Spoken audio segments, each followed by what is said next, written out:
kali ini Najwa Shihab kembali berulah dengan menyampaikan ke masyarakat supaya jangan percaya polisi. Disinilah saya melihat offside-nya seorang Najwa Shihab yang sudah terlalu lebar. Karena dia sudah menyampaikan sebuah opini, bukan lagi cover both side story. Najwa tidak lagi berdiri di tengah sebagai pewawancara sesuai dengan tugasnya. Dia mulai membelokkan opini bahwa institusi Polri itu bermasalah. Semuanya tanpa terkecuali. Padahal karena kasus Verdi Sambo yang hanya merupakan satu dari keseluruhan Polri, institusi itu juga ikut tersakiti. Kenapa Najwa Shihab nggak menggunakan kata oknum saja? Kenapa dia seolah menyatakan bahwa seluruh polisi itu salah, seluruh polisi itu hedon hanya karena dia melihat ada 1-2 oknum polisi yang hedon? Kayak pernyataannya Najwa Shihab sih gue terkadang kurang setuju juga. Dia tuh gembor-gembor banget. Dia tuh nggak bilang soalnya kalau oknum polisi yang kayak gitu. Dia bilang hampir semua polisi kayak gitu. Hedonisme dan segala macam. Nggak semuanya lah kayak gitu. Banyak pasti polisi-polisi yang jujur. Jangan dilihat yang jelek-jeleknya doang lah. Aku cinta polisi. Assalamualaikum warahmatullahi wabarakatuh. Buat Bapak Gubernur DKI Jakarta, permasalahan di Jakarta itu yang paling penting itu 2 Pak. Yang pertama banjir, yang kedua macet ya Pak. Jadi itulah yang harus dipentingkan dulu. Kalau untuk membangun kota-kotanya, kan Jakarta itu sudah banyak yang dibangun, sudah indah lah istilahnya. Sudah cukup dulu gitu. Pentingin dulu masalah banjir dan masalah macet gitu Pak. Kasihan kan kalau misalnya banjir itu orangnya pada ngungsi, kasurnya pada basah, lemari pada rusak, barang-barang semuanya perabotan, apalagi sampai kehilangan uang gitu kan. Jadi kerugiannya juga ya banyak gitu Pak. Terus kalau ya macet, Bapak pernah bilang kalau nggak mau macet datang ke Jakarta itu jam 1 ataupun jalannya itu jam 2 malam pasti tidak macet. Emang masyarakat Jakarta mau misalnya harinya itu ya, kalau malam ngantor ya, malam ngantor kerja kuli semuanya, malam aktivitas, dan paginya sampai siang sampai sore itu tidur. Mau emang masyarakatnya kan pasti nggak mau lah Pak. Jadi tolong Pak dipentingin dulu masalah banjirnya, karena kasihan warga Jakartanya, apalagi yang sudah memilih Bapak, yang percaya sama Bapak, yang benar-benar yakin bahwa Bapak bisa mengatasi banjir. Bapak bikin normalisasi, tapi Bapak ganti dengan naturalisasi. Cobalah Pak buktikan itu agar Jakarta itu tidak banjir gitu. Warga Bapak yang selalu cinta sama Bapak kan jangan sampai dikecewakan gitu kan. Dan juga buat yang untuk yang jalannya ya, mohon diperhatikan lagi jalan-jalan yang rusak, mohon diperbaiki kembali. Jangan dikit-dikit minta bantuan pusat, dikit-dikit minta bantuan pusat. Kan APBD-nya gede Pak Jakarta itu. APBD-nya beda sama kota-kota lain gitu Pak. Jakarta itu karena ibu kota gitu, APBD-nya paling gede. Coba dengan uang segitu jangan dihambur-hamburkan, jangan bikin bangunan-bangunan yang nggak penting gitu Pak, seperti tugu-tugu yang sekarang udah hilang gitu kan. Itu kan rugi, buang-buang uang Pak. Ini cuma saran dari saya, rakyat jelata yang cinta tanah air dan Jakarta. Wassalamualaikum. Jakarta Utara yakni 2010 titik, diikuti oleh Jakarta Timur 1511 titik, Jakarta Barat 1489 titik, Jakarta Selatan 1269 titik, dan Jakarta Pusat 655 titik jalan yang rusak. Salah satu kawasan yang memiliki jalan rusak di Jakarta Utara berada di Jalan Boulevard Barat Raya, kawasan Kelapa Gading, Jakarta Utara. Di Jakarta Utara, yakni 2010 titik, diikuti oleh Jakarta Timur 1.511 titik, Jakarta Barat 1.489 titik, Jakarta Selatan 1.269 titik, dan Jakarta Pusat 655 titik jalan yang rusak. Salah satu kawasan yang memiliki jalan rusak di Jakarta Utara berada di Jalan Boulevard Barat Raya, kawasan Kelapa Gading, Jakarta Utara. Di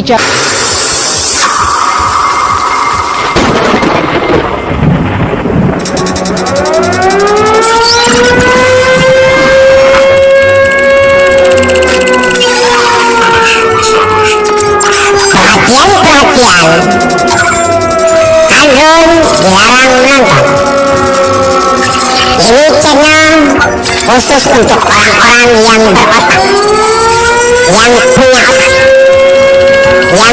logika, yang mau berpikir. Ini channel untuk orang-orang yang mau melakukan revolusi otak, revolusi akhlak, revolusi mental dengan the clinic of science. Ini Indonesia hebat. Terima kasih.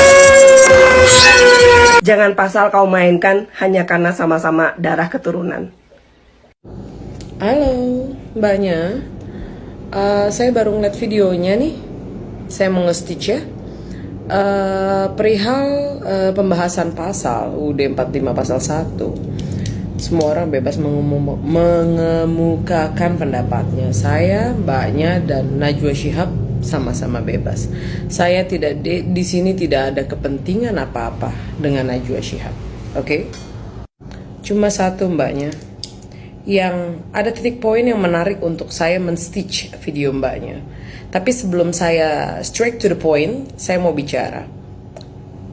Sebagai jurnalis, tugasnya bukan merangkap tugas polisi.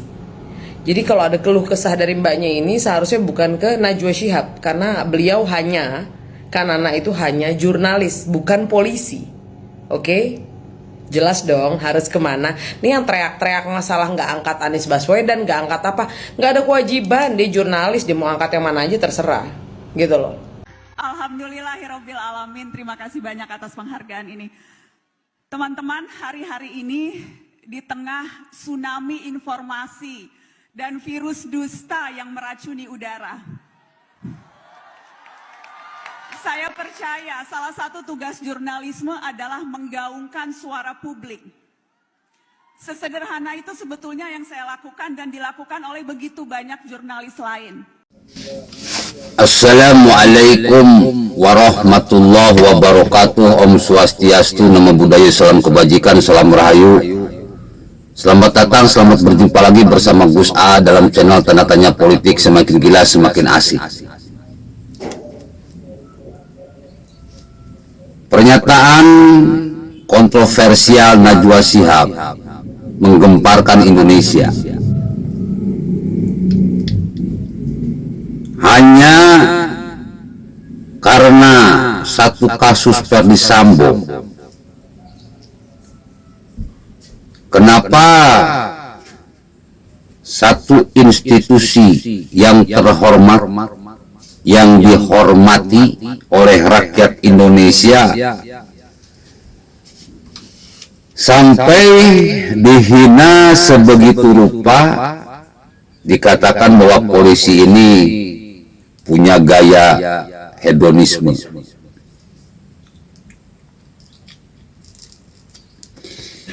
Poya-poya dengan harta, kurang lebih gitulah.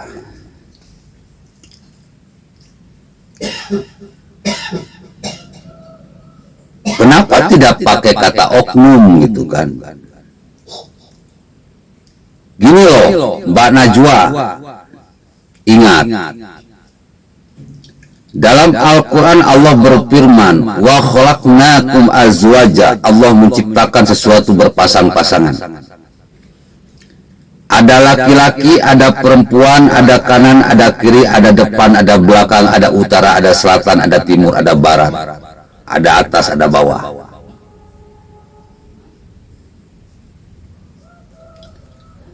Ada orang baik, ada orang jahat.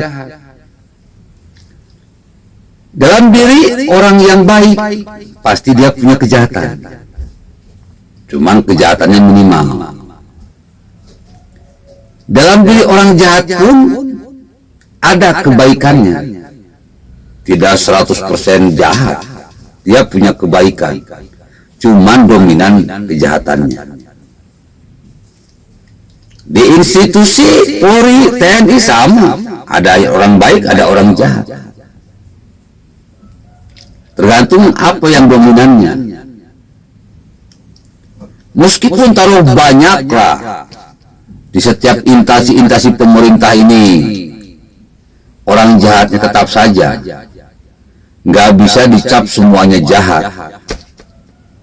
Pasti ada orang baik-baik. Pasti. Makanya disebutnya oknum. Karena pasti di dalam lingkungan kejahatan pasti ada orang baik. Di dalam lingkungan orang baik pasti ada orang jahat. Karena Allah menciptakan sesuatu berpasang-pasangan.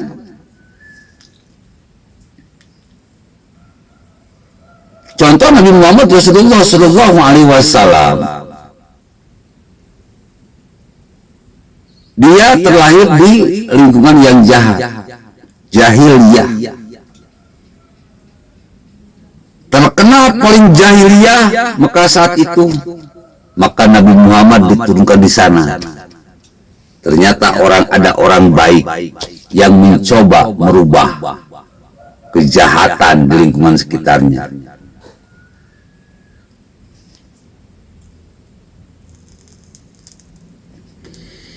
Innama bu'istu li utammima makarimal akhlak. Sesungguhnya aku diturunkan oleh Allah ke dunia ini untuk memperbaiki akhlak. Tuh. Dalam lingkungan yang jahat pasti masih banyak yang baik, masih ada yang baik. Dalam lingkungan yang baik pasti ada orang yang jahat. Dalam diri seorang yang baik pasti ada kejahatannya, dan dalam lingkungan orang yang jahat pasti ada kebaikannya. Jangan diregeneralisir karena itu merupakan perbuatan jahat. Bahkan saya berani katakan apa yang dilakukan oleh Najwa Shihab ini lebih jahat daripada Verdi Sambo. Verdi Sambo cuma membunuh satu orang, Brigadir J. Tapi Najwa Shihab membunuh semua polisi yang ada di Indonesia.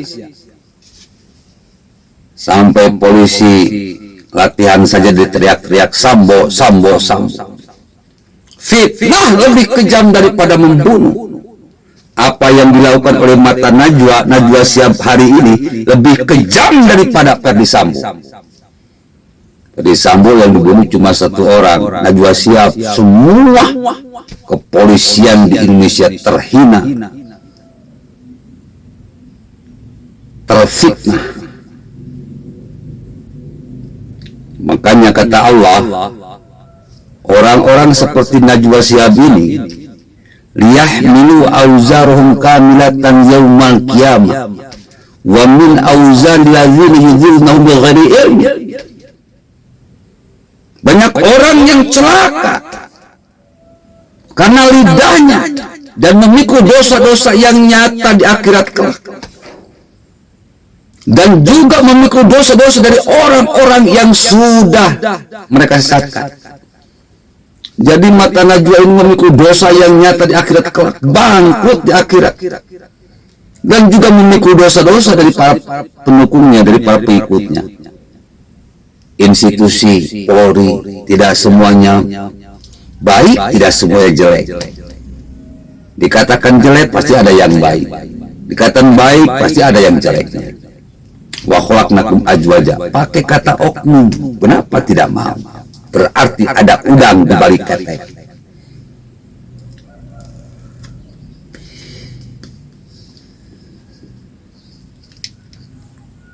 Saya tersenyum-tersenyum saja. Ingat pepatah Jewin Engget, kalau pedang lukai tubuh, pasti ada harapan sembuh. Tapi kalau pedang lukai hati, kemana obat hendak dicari? Hati-hati, banyak polisi yang tersakiti. Dan doa-doa dari orang-orang yang tersakiti oleh mata najwa itu dikabul. Lebih hebat daripada doa Nabi sekalipun. Kenapa? Karena Allah berkata, ala laknatullah ala dzalimin. Allah melaknat orang-orang jahat. Melaknat mulut jahat seperti Najwa Shihab. Ini jahat.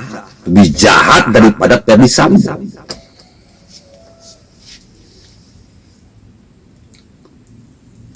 Makanya ada kata istilah fitnah lebih kejam daripada membunuh.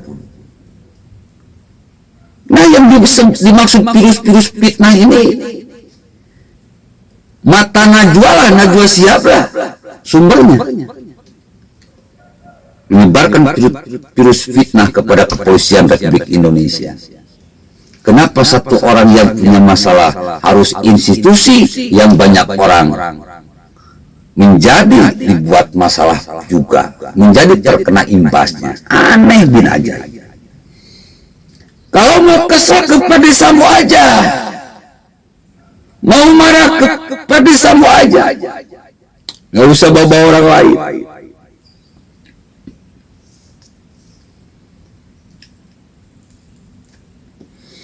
Bahkan ada teman Najwa Shihab barusan yang men-stitch Mbak Vera. Saya ketawa-ketawa aja. Dasar mama.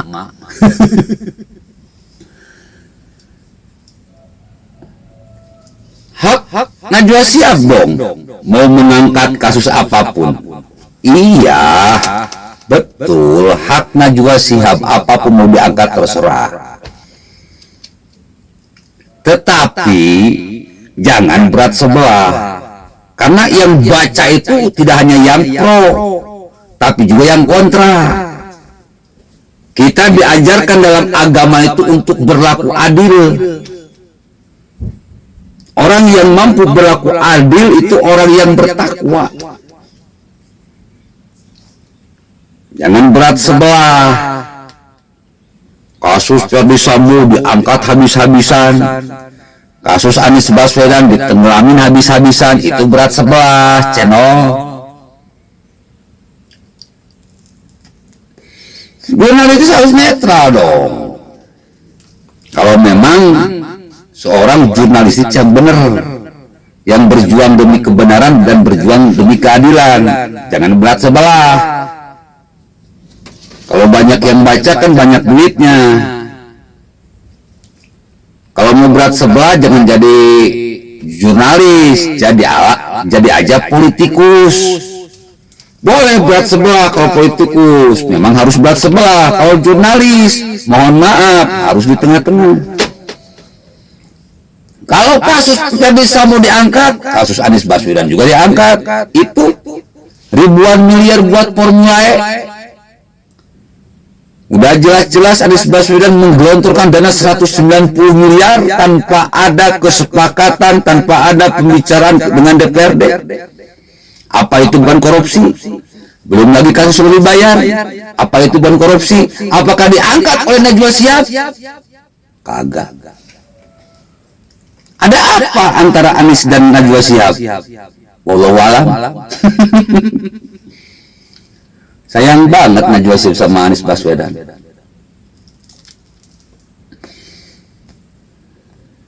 Bapak-bapak, ibu-ibu, hadirin pemuda-pemudi sebangsa setanah air. Makanya Denny Siregar itu geleng-geleng kepala. Oh jadi begini ya Najwa Shihab. Tidak netral. Padahal dia ini sosok wanita yang hebat, yang dibangga-banggakan karena kehebatannya.